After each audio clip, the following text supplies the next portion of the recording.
इस देश में प्रधानमंत्री कह रहे हैं कि हमने जनधन खाते खुलवाए। बहुत बढ़िया, बजाओ ताली।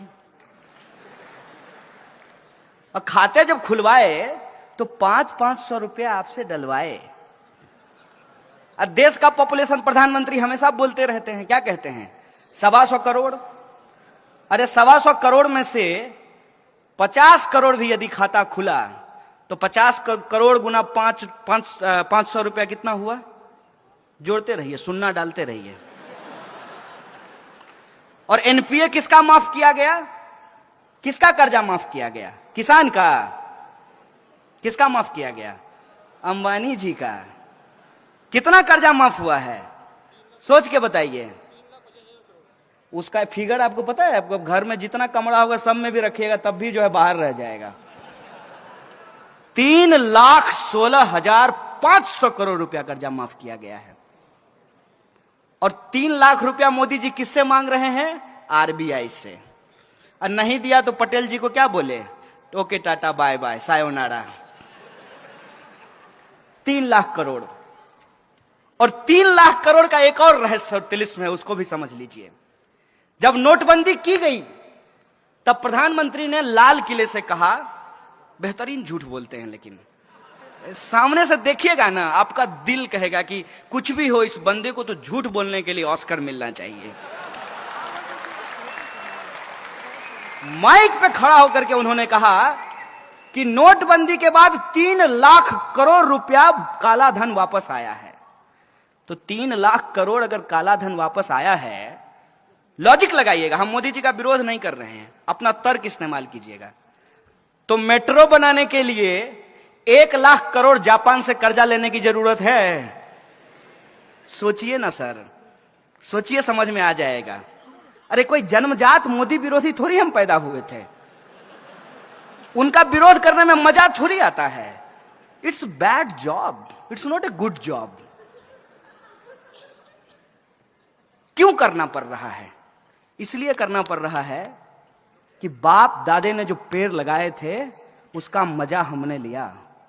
इस देश में यदि बाबा साहब भीमराव अंबेडकर का संविधान नहीं होता तो इस देश में पब्लिक एजुकेशन पे पैसा खर्च नहीं होता और पब्लिक एजुकेशन के भीतर एक ही बेंच पे ब्राह्मण और दलित का बच्चा एक साथ बैठ करके पढ़ाई नहीं कर रहा होता।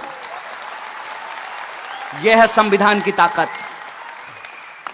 यह संविधान किसी एक जाति, किसी एक धर्म के लिए नहीं है। यह संविधान इस देश के लिए है और देश देश के लोगों से बनता है तो लोगों के हक और अधिकार के लिए है, न्याय और बराबरी के लिए है। ये जो संविधान की ताकत है उससे जो हमने पढ़ाई की है, ये हमारी जिम्मेवारी है कि हम इसकी रक्षा करें। उसी प्रोसेस में आप ये देखिए कि 1 लाख करोड़ रुपया कर्जा ये ले लिए हैं। नारा क्या लगा रहे हैं?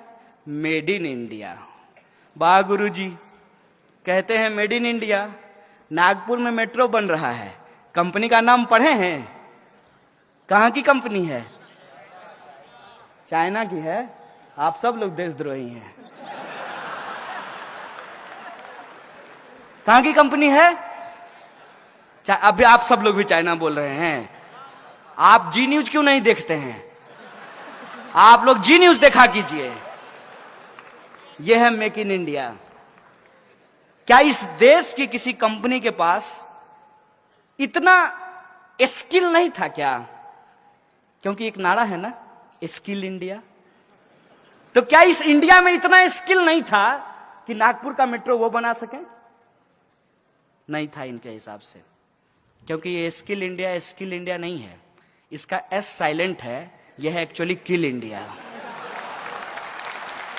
और नोटबंदी से इस देश के छोटे छोटे जो उद्योग धंधा करने वाले लोग थे, जो छोटे छोटे व्यापारी थे, उनके उद्योग धंधों को तबाह कर दिया गया और पैसा आपसे लेकर के पूंजीपतियों को दे दिया गया।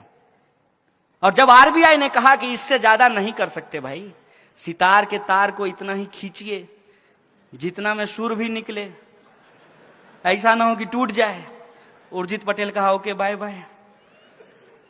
यह है इस देश के इंस्टीट्यूशन की हालत। एक एक इंस्टीट्यूट को आप उठा करके देख लीजिए। आप चुनाव आयोग को देख लीजिए, आप सीबीआई को देख लीजिए, आप आरबीआई को देख लीजिए, और आप पब्लिक सेक्टर यूनिट जो है उसकी स्थिति देख लीजिए। हर पब्लिक सेक्टर यूनिट को कहा गया कि आपको शौचालय बनवाने हैं, लेकिन शौचालय बनाएगा कौन? आरएसएस के 600 संगठन हैं, 600, और किसी को ठेका नहीं देना है। किसको देना है? यदा सदा वत्सल्य, सुबह सुबह जो जाकर के करेंगे उसको ही ठेका देना है। और वो क्या किया? वो सुबह में बाथरूम बनाया, शाम में लेकर के घर गया। हम तो अब पूछना बंद कर दिए हैं कि 15 लाख हमारे खाते में आया कि नहीं आया। हम तो सिर्फ ये सरकार से जानना चाहते हैं कि जो बाथरूम आपने बनवाया उसमें पानी आता है कि नहीं आता है। जब लोगों को जोर से आ जाए तो पानी मिलेगा कि नहीं मिलेगा। हम तो ये पूछना चाहते हैं। किसी चीज का कोई हिसाब नहीं है। और भावनात्मक बातें, जैसे गांधी जी का चश्मा स्वच्छ भारत के पोस्टर पे लगा दिया है। ऐसा लगता है कि गांधी से कोई उसका चश्मा छीन करके सावरकर के सर पे लगा दिया हो। मैं कैसे महसूस करते होंगे आप कल्पना कीजिए। थोड़ा जो अपना इमेजिनेशन पावर है उसको देखिए कि सामने में एक बैनर हो जिसपे एक तरफ गांधी हो और दूसरे तरफ मोदी हो, तो गांधी जी को कैसा महसूस कर लगता होगा? अरे यार कहां फंस गए। इससे अच्छा तो राष्ट्रपिता नहीं होते। मैंने जो लोग मार करके मिठाई बांटी और उस हत्या को बध बताया, बध। अगर मैं गलत बोल रहा हूं तो मुझे बताइएगा। गांधी हत्या को ये लोग गांधी बध बोलते हैं। वही लोग सत्ता में आकर के कितना बेहतरीन एक्टिंग करते हैं मोदी जी, समझिए। जब वो गांधी पे फूल डाल रहे होते हैं, कितना बेहतरीन एक्टिंग है। कितना बेहतरीन एक्टिंग है जब वो बाबा साहब अंबेडकर के फोटो पे माला चढ़ा रहे होते हैं। क्योंकि उनका सोच क्या है? सोच है उनका कि गटर में उतरने से आध्यात्मिक सुख मिलता है। गजब का प्रधानमंत्री हो यार। तो उनका एक वीडियो आया था, योगा कर रहे थे। मन किया कि पूछ लें कि गटर में कब उतरिएगा आध्यात्मिक सुख के लिए। कर्मयोगी नाम का एक पुस्तक लिखे जिसमें बोले कि गटर में उतरने से आध्यात्मिक सुख मिलता है। और उससे भी ज्यादा हमारे यहां बिहार में एक शब्द कहते हैं, ढीठ। ढीठ ढीठ कहने का मतलब यह है कि आप कुछ भी कहिए, दोनों कान का इस्तेमाल करेंगे, एक से सुनेंगे दूसरे से निकालेंगे और मुंह से मन की बात करते रहेंगे, जनता कहीं भी जाए। प्रधानमंत्री कहते हैं कि गटर के गैस से चाय बनाई जा सकती है। उनको गटर का गैस दिख जाता है। आपको गैस दिखा है? आप घर में एलपीजी यूज करते हैं ना, तो एलपीजी जो होता है उसमें स्मेल नहीं होता है ओरिजिनली, तो उसमें एक स्मेल मिलाया जाता है ताकि जब लीकेज हो तो लोगों को पता चल जाए कि गैस लीक हो रहा है। प्रधानमंत्री के पास अद्भुत कला है कि गैस भी देख लेते हैं। आंख है कि एक्सरे मशीन है, आप देख लीजिए। ऐसे ही थोड़ी उनको अवतार साबित किया गया है। तो बोले कि एक जब बार हम जा रहे थे तो गैस से जो है हमने देखा कि लोग चाय बना रहे हैं। अब इसको कोई भी कह देगा कि झूठ है। खुद प्रधानमंत्री के बगल में जब वो भाषण दे रहे होते हैं तो एक आदमी खड़ा होता है एसपीजी का, ऐसे करके, तो वो कहता होगा कितना बड़ा झूठा है यार। तो बोले कि गैस से चाय बनती है। अब देखिए एक बड़ी मार्मिक बात है यहां पे कि गैस से चाय बनती है, ना दिखने वाली गैस आपको दिख जाती है, लेकिन उस गैस से इंसान मरते हैं ये आपको नहीं दिखता है। हर दिन आप अखबार उठा करके देख लीजिए, इस देश के किसी ना किसी कोने में जो मैनुअल स्कैवेंजिंग करने वाले लोग हैं, गटर में उतरने के चलते उनकी मौत हो जाती है। 9,000 करोड़ रुपया लेकर के एक पूंजीपति भाग जाता है, भागते रहता है। 2 योजना मशहूर है प्रधानमंत्री की, देश में पकौड़ा योजना और विदेश में भगौरा योजना है। ये जो है ये साहब एक किसी पूंजीपति से अगर उसका एनपीए ये वसूल लें, 56 इंच का सीना है ना, खुद ही कहते हैं, तो अपना 56 इंच का सीना का इस्तेमाल करें और किसी एक पूंजीपति का कॉलर पकड़ करके कहेंगे कि सारा एनपीए सरकार के खाते में जमा करो, और एक पूंजीपति के एनपीए से इस देश में सदा सदा के लिए मैनुअल स्कैवेंजिंग को खत्म किया जा सकता है। लेकिन प्रायोरिटी होगी तब ना, प्रायोरिटी जनता कभी थी ही नहीं। इस देश के दलित, किसान, मजदूर, आदिवासी, महिला, अल्पसंख्यक, ये इनके एजेंडे में कभी शामिल ही नहीं थे। और इस पे यदि आपको भरोसा नहीं होता है, प्रधानमंत्री का बयान जब वो मुख्यमंत्री थे तब का आप जाकर के सुन लीजिए। पैसा नहीं लगेगा, जियो धन धनाधन। अब क्या वो बनाए अपने प्रचार के लिए, तो हम यूज कर लेते हैं अपने प्रचार के लिए। आप YouTube पे जाके सुनिए। 2002 दंगे के बाद जब पत्रकार ने प्रधानमंत्री से पूछा कि आप रिलीफ कैंप में क्यों नहीं जाते हैं, तो जानते हैं प्रधानमंत्री ने क्या कहा था? प्रधानमंत्री ने कहा था कि वो बच्चा पैदा करने का खान है, वहां जाकर के क्या करेंगे। ये प्रधानमंत्री के शब्द हैं। इस देश में प्रधानमंत्री कह रहे हैं कि हमने जनधन खाते खुलवाए। बहुत बढ़िया, बजाओ ताली। और खाते जब खुलवाए तो 500-500 रुपया आपसे डलवाए। अब देश का पॉपुलेशन प्रधानमंत्री हमेशा बोलते रहते हैं, क्या कहते हैं? 125 करोड़। अरे 125 करोड़ में से 50 करोड़ भी यदि खाता खुला तो 50 करोड़ गुना 500 रुपया कितना हुआ? जोड़ते रहिए, सुन्ना डालते रहिए। और एनपीए किसका माफ किया गया? किसका कर्जा माफ किया गया? किसान का। किसका माफ किया गया? अंबानी जी का। कितना कर्जा माफ हुआ है सोच के बताइए। उसका फिगर आपको पता है? आपको घर में जितना कमरा होगा सब में भी रखिएगा तब भी जो है बाहर रह जाएगा। 3,16,500 करोड़ रुपया कर्जा माफ किया गया है। और 3 लाख रुपया मोदी जी किससे मांग रहे हैं? आरबीआई से। और नहीं दिया तो पटेल जी को क्या बोले? Okay tata bye bye sayonara. 3 lakh crore. और 3 लाख करोड़ का एक और रहस्य तिलिस्म है, उसको भी समझ लीजिए। जब नोटबंदी की गई तब प्रधानमंत्री ने लाल किले से कहा, बेहतरीन झूठ बोलते हैं लेकिन सामने से देखिएगा ना, आपका दिल कहेगा कि कुछ भी हो, इस बंदे को तो झूठ बोलने के लिए ऑस्कर मिलना चाहिए। माइक पे खड़ा होकर के उन्होंने कहा कि नोटबंदी के बाद 3 लाख करोड़ रुपया काला धन वापस आया है। तो 3 लाख करोड़ अगर काला धन वापस आया है, लॉजिक लगाइएगा, हम मोदी जी का विरोध नहीं कर रहे हैं, अपना तर्क इस्तेमाल कीजिएगा।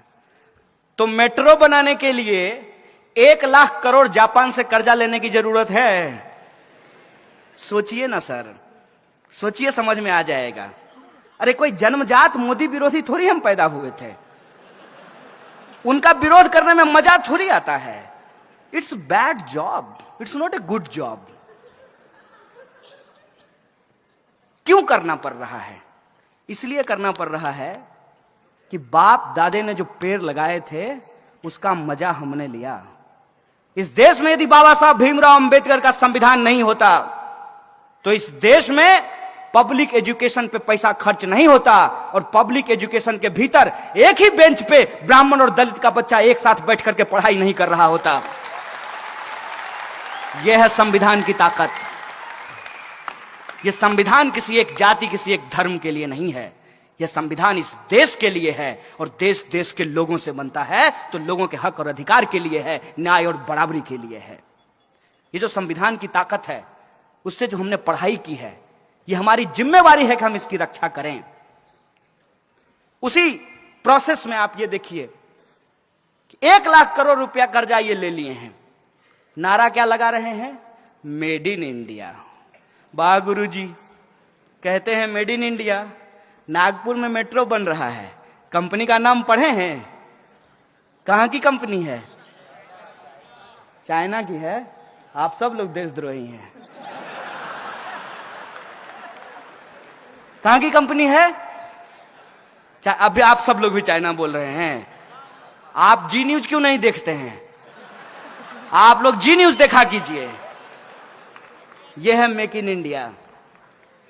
क्या इस देश की किसी कंपनी के पास इतना स्किल नहीं था क्या? क्योंकि एक नारा है ना, स्किल इंडिया। तो क्या इस इंडिया में इतना स्किल नहीं था कि नागपुर का मेट्रो वो बना सके? नहीं था इनके हिसाब से।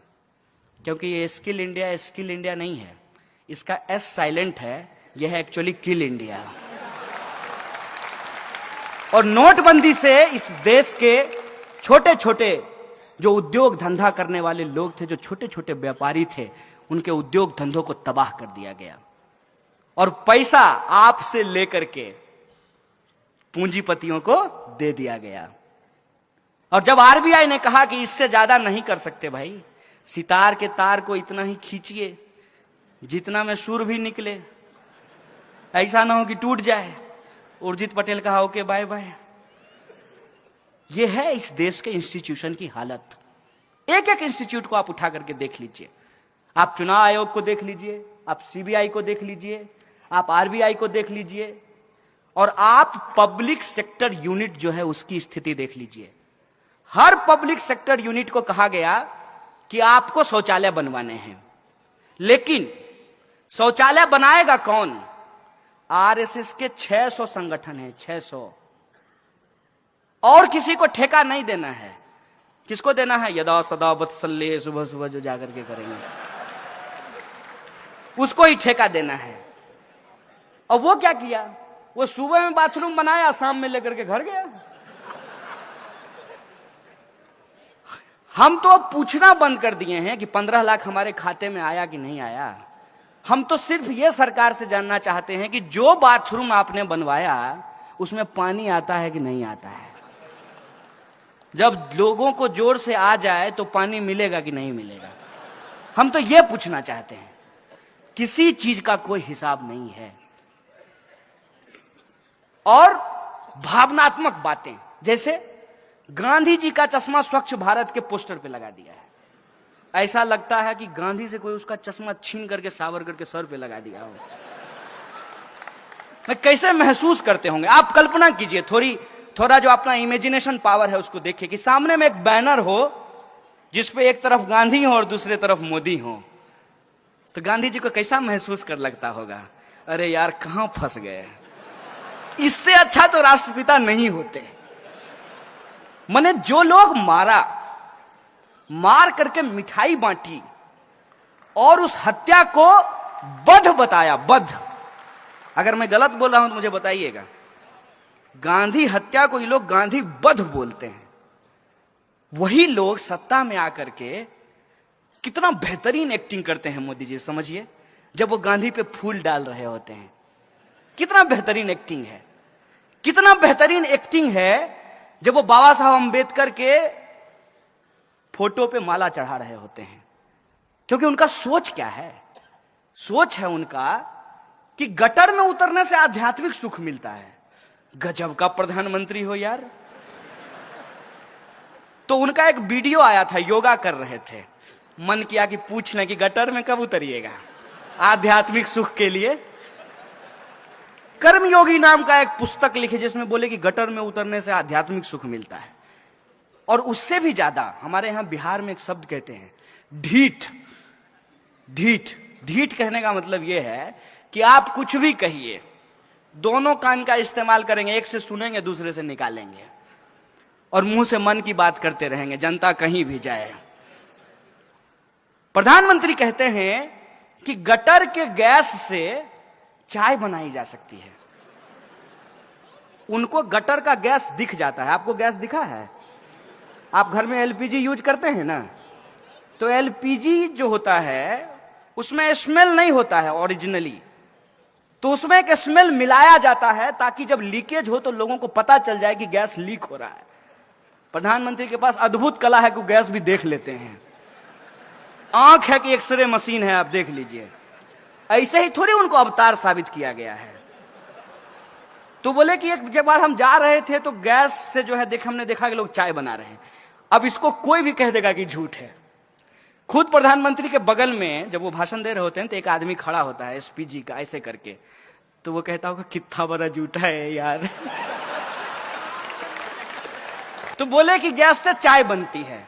अब देखिए एक बड़ी मार्मिक बात है यहां पे कि गैस से चाय बनती है, ना दिखने वाली गैस आपको दिख जाती है, लेकिन उस गैस से इंसान मरते हैं ये आपको नहीं दिखता है। हर दिन आप अखबार उठा करके देख लीजिए, इस देश के किसी ना किसी कोने में जो मैनुअल स्कैवेंजिंग करने वाले लोग हैं, गटर में उतरने के चलते उनकी मौत हो जाती है। 9,000 करोड़ रुपया लेकर के एक पूंजीपति भाग जाता है, भागते रहता है। 2 योजना मशहूर है प्रधानमंत्री की, देश में पकौड़ा योजना और विदेश में भगौरा योजना है। ये जो है, ये साहब एक किसी पूंजीपति से अगर उसका एनपीए ये वसूल लें, 56 इंच का सीना है ना, खुद ही कहे थे, तो अपना 56 इंच का सीना का इस्तेमाल करें और किसी एक पूंजीपति का कॉलर पकड़ करके कहेंगे कि सारा एनपीए सरकार के खाते में जमा करो, और एक पूंजीपति के एनपीए से इस देश में सदा सदा के लिए मैनुअल स्कैवेंजिंग को खत्म किया जा सकता है। लेकिन प्रायोरिटी होगी तब ना, प्रायोरिटी जनता कभी थी ही नहीं। इस देश के दलित, किसान, मजदूर, आदिवासी, महिला, अल्पसंख्यक, ये इनके एजेंडे में कभी शामिल ही नहीं थे। और इस पे यदि आपको भरोसा नहीं होता है, प्रधानमंत्री का बयान जब वो मुख्यमंत्री थे तब का आप जाकर के सुन लीजिए। पैसा नहीं लगेगा, जियो धन धनाधन। अब क्या वो बनाए अपने प्रचार के लिए, तो हम यूज कर लेते हैं अपने प्रचार के लिए। आप यूट्यूब पे जाके सुनिए। 2002 दंगे के बाद जब पत्रकार ने प्रधानमंत्री से पूछा कि आप रिलीफ कैंप में क्यों नहीं जाते हैं, तो जानते हैं प्रधानमंत्री ने क्या कहा था? प्रधानमंत्री ने कहा था कि वो बच्चा पैदा करने का खान है, वहां जाकर के क्या करेंगे। ये प्रधानमंत्री के शब्द हैं। इस देश में प्रधानमंत्री कह रहे हैं कि हमने जनधन खाते खुलवाए। बहुत बढ़िया, बजाओ ताली। और खाते जब खुलवाए तो 500-500 रुपया आपसे डलवाए। अब देश का पॉपुलेशन प्रधानमंत्री हमेशा बोलते रहते हैं, क्या कहते हैं? 125 करोड़। अरे 125 करोड़ में से 50 करोड़ भी यदि खाता खुला तो 50 करोड़ गुना 500 रुपया कितना हुआ? जोड़ते रहिए, सुन्ना डालते रहिए। और एनपीए किसका माफ किया गया? किसका कर्जा माफ किया गया? किसान का। किसका माफ किया गया? अंबानी जी का। कितना कर्जा माफ हुआ है सोच के बताइए। उसका फिगर आपको पता है? आपको घर में जितना कमरा होगा सब में भी रखिएगा तब भी जो है बाहर रह जाएगा। 3,16,500 करोड़ रुपया कर्जा माफ किया गया है। और 3 लाख रुपया मोदी जी किससे मांग रहे हैं? आरबीआई से। और नहीं दिया तो पटेल जी को क्या बोले?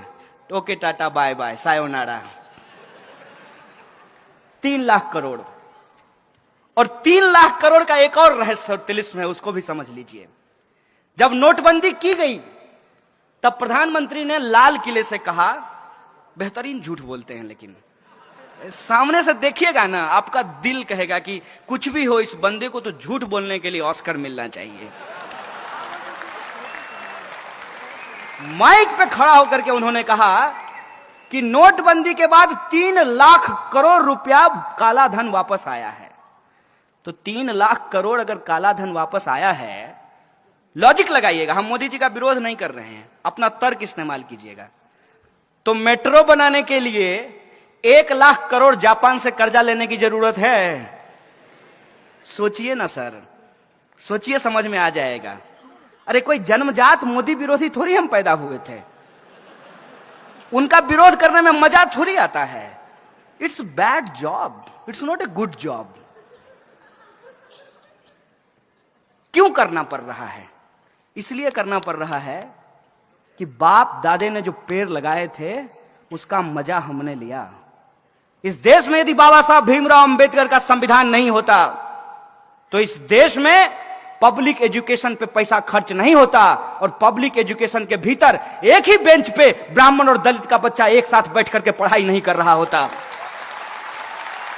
यह है संविधान की ताकत।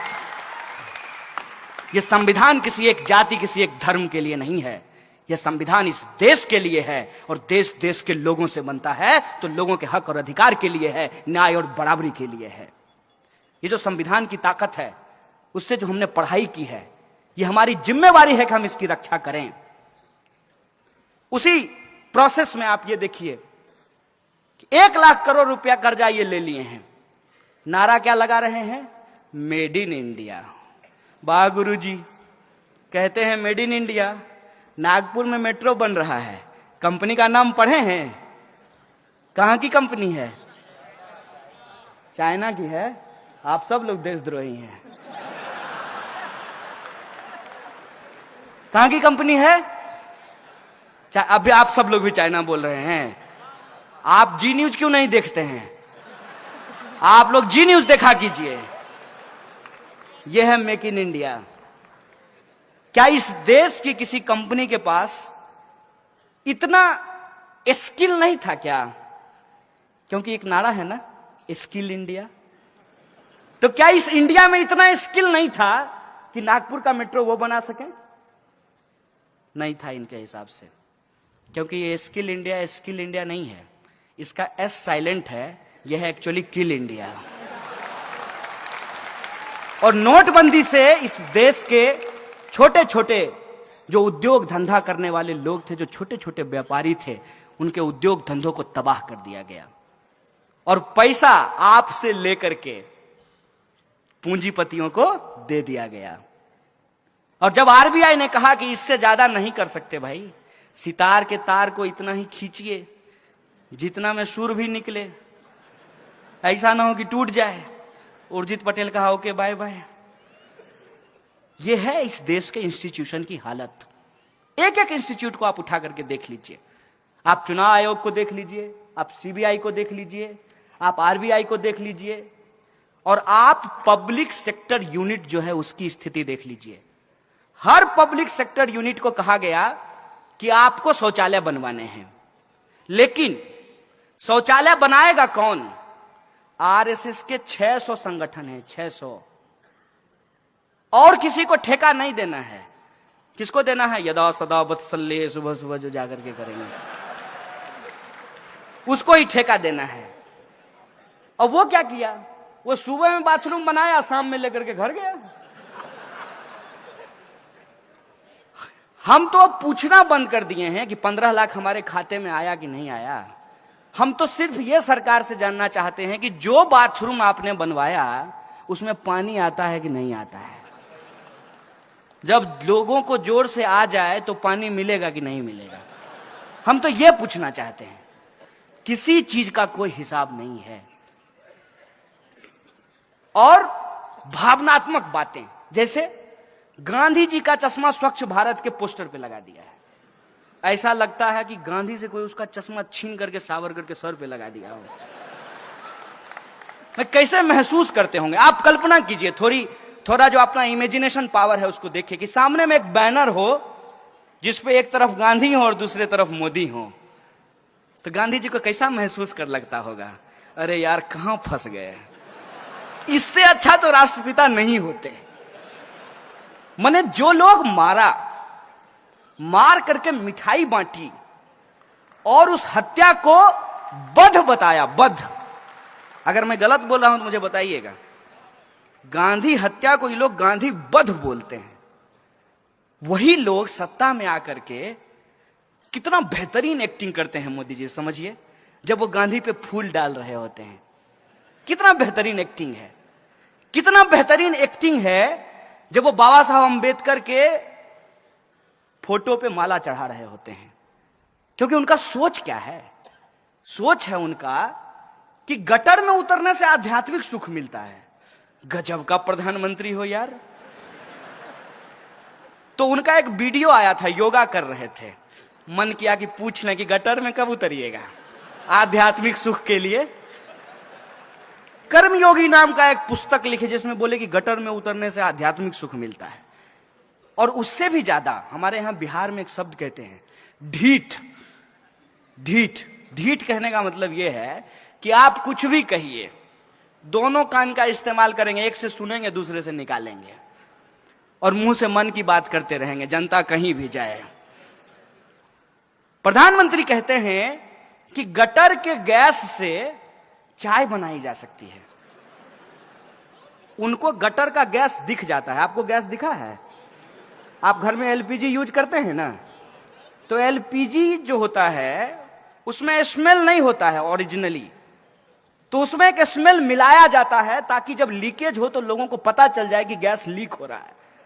प्रधानमंत्री के पास अद्भुत कला है कि वो गैस भी देख लेते हैं। आंख है कि एक्सरे मशीन है, आप देख लीजिए। ऐसे ही थोड़ी उनको अवतार साबित किया गया है। तो बोले कि एक जब बार हम जा रहे थे तो गैस से जो है हमने देखा कि लोग चाय बना रहे हैं। अब इसको कोई भी कह देगा कि झूठ है। खुद प्रधानमंत्री के बगल में जब वो भाषण दे रहे होते हैं तो एक आदमी खड़ा होता है एसपीजी का, ऐसे करके, तो वो कहता होगा कितना बड़ा झूठा है यार। तो बोले कि गैस से चाय बनती है। अब देखिए एक बड़ी मार्मिक बात है यहां पे कि गैस से चाय बनती है, ना दिखने वाली गैस आपको दिख जाती है, लेकिन उस गैस से इंसान मरते हैं ये आपको नहीं दिखता है। हर दिन आप अखबार उठा करके देख लीजिए, इस देश के किसी ना किसी कोने में जो मैनुअल स्कैवेंजिंग करने वाले लोग हैं, गटर में उतरने के चलते उनकी मौत हो जाती है। 9,000 करोड़ रुपया लेकर के एक पूंजीपति भाग जाता है, भागते रहता है। 2 योजना मशहूर है प्रधानमंत्री की, देश में पकौड़ा योजना और विदेश में भगौरा योजना है। ये जो है ये साहब एक किसी पूंजीपति से अगर उसका एनपीए ये वसूल लें, 56 इंच का सीना है ना, खुद ही कहते हैं, तो अपना 56 इंच का सीना का इस्तेमाल करें और किसी एक पूंजीपति का कॉलर पकड़ करके कहेंगे कि सारा एनपीए सरकार के खाते में जमा करो, और एक पूंजीपति के एनपीए से इस देश में सदा सदा के लिए मैनुअल स्कैवेंजिंग को खत्म किया जा सकता है। लेकिन प्रायोरिटी होगी तब ना। प्रायोरिटी जनता कभी थी ही नहीं। इस देश के दलित, किसान, मजदूर, आदिवासी, महिला, अल्पसंख्यक, ये इनके एजेंडे में कभी शामिल ही नहीं थे। और इस पे यदि आपको भरोसा नहीं होता है, प्रधानमंत्री का बयान जब वो मुख्यमंत्री थे तब का आप जाकर के सुन लीजिए। पैसा नहीं लगेगा, जियो धन धनाधन। अब क्या वो बनाए अपने प्रचार के लिए, तो हम यूज कर लेते हैं अपने प्रचार के लिए। आप YouTube पे जाके सुनिए। 2002 दंगे के बाद जब पत्रकार ने प्रधानमंत्री से पूछा कि आप रिलीफ कैंप में क्यों नहीं जाते हैं, तो जानते हैं प्रधानमंत्री ने क्या कहा था? प्रधानमंत्री ने कहा था